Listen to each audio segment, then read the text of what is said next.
Vous avez certainement déjà entendu le mot saint, ou l'avez chanté au moins 1 à 2 fois dans une église. Pour la plupart des gens, cette idée traduit le seul fait d'être une personne de bonne moralité. Donc, Dieu est saint parce qu'il est moralement parfait. Oui, c'est vrai dans un sens. Mais dans la Bible, l'idée de sainteté est bien plus vaste et plus riche.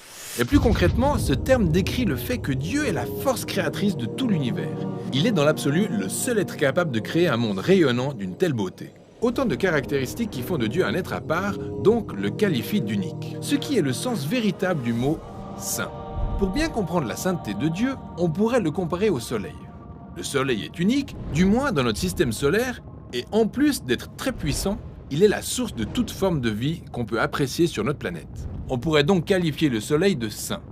On peut même pousser la comparaison encore plus loin, en disant que la zone autour du soleil est tout aussi sainte. Ouais, car plus on se rapproche du soleil, plus son intensité se ressent. Exactement.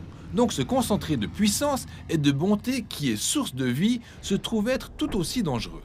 En clair, à vouloir se rapprocher du soleil d'un peu trop près, on finit consumé. Et ce même paradoxe s'applique à la sainteté de Dieu. Car pour celui qui est impur, la présence de Dieu devient dangereuse. Pas parce que sa sainteté est mauvaise, mais bien au contraire, c'est parce que son extrême pureté consume toute impureté. C'est dans l'histoire de Moïse et le buisson ardent qu'on perçoit pour la première fois ce paradoxe sur la sainteté de Dieu. Dieu dit à Moïse d'ôter ses sandales parce qu'il se tient sur une terre sainte. Et Moïse se couvre le visage terrifié. Dieu dit « Ne t'approche pas d'ici ». C'est plutôt intense. En fait, l'intensité de la sainteté de Dieu est mieux développée dans le récit lié au Temple d'Israël, qui était le lieu par excellence où résidait la sainte présence de Dieu. Au milieu du temple se trouvait cette salle appelée le lieu très saint, qui était le siège de la présence de Dieu.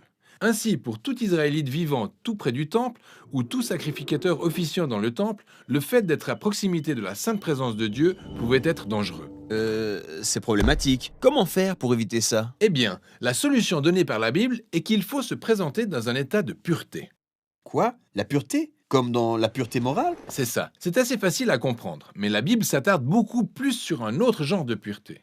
La pureté rituelle. Ça consiste à éviter tout contact avec ce qui est relié à la mort, comme de toucher aux personnes atteintes de maladies de la peau, ou aux cadavres, ou même à certains fluides corporels.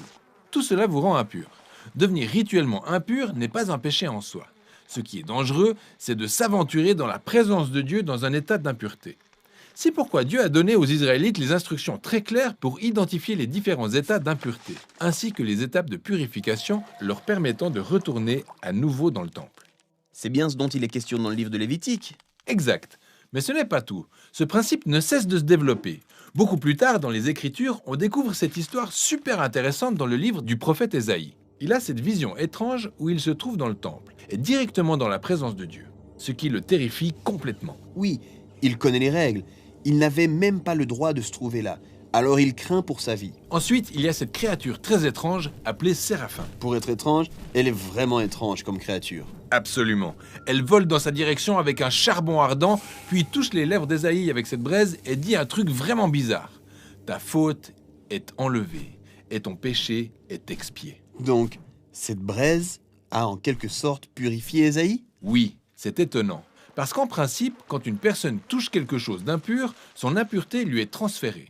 Mais ici, avec cette braise, objet très saint et pur, le principe est inversé. Il touche Ésaïe et lui transfère sa pureté. La sainteté de Dieu ne détruit pas Ésaïe, mais le transforme.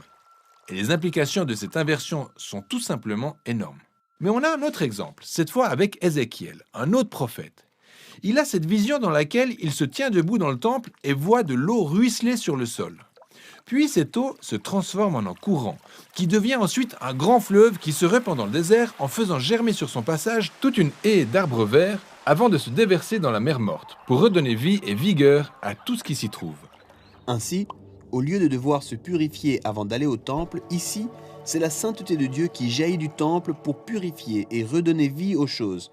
Mais que signifie tout ceci? On n'en a aucune idée jusqu'à ce qu'on découvre cet homme, Jésus. Il déclare être celui qui accomplit toutes les visions annoncées depuis l'Antiquité. Sauf qu'il le fait d'une manière surprenante. Dans ses déplacements, Jésus touchait les personnes impures comme des lépreux, une femme au saignement chronique et même les morts.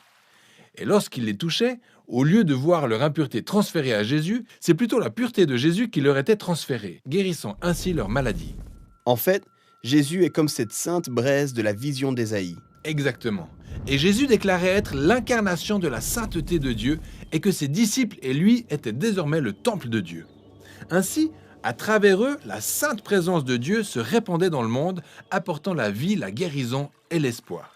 C'est pourquoi Jésus a dit de ses disciples qu'ils avaient des fleuves d'eau vive jaillissant de leur sein. C'est à ce stade de l'histoire que nous nous trouvons à présent. Mais où est-ce que tout ça nous mène? Eh bien, les dernières pages de la Bible s'achèvent sur une dernière vision liée à la sainteté de Dieu, et cette fois elle est rapportée par un dénommé Jean. Dans sa vision, on voit le monde entier complètement renouvelé et toute la terre qui sert désormais de temple à Dieu. Il y a aussi le fleuve d'Ézéchiel qui ruisselle depuis la présence de Dieu pour imprégner toute la création, ôter toute impureté et tout ramener à la vie.